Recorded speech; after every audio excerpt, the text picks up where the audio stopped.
இதோட background story என்னன்னு பார்த்தீங்கன்னா, ஒரு 500 வருஷத்துக்கு முன்ன ஒரு 18 ஃபீட் லாங் மார்பிள் பிளாக் ஒன்று இருக்கும்.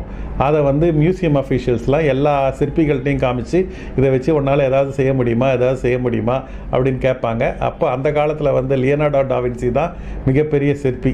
அவர்கிட்ட வந்து காமிச்சு இதை வச்சு ஏதாவது பண்ண முடியுமா அப்படின்னு கேட்பாங்க. அதுக்கு அவர் அதை பார்த்துட்டு சொல்லுவாராம், ஃப்ளாட் அண்ட் யூஸ்லெஸ், இதை வச்சு ஒன்றும் பண்ண முடியாது அப்படின்னு சொல்லுவாராம். Fast forward another 300 years, next superstar of sculpting industry வருவாராம்.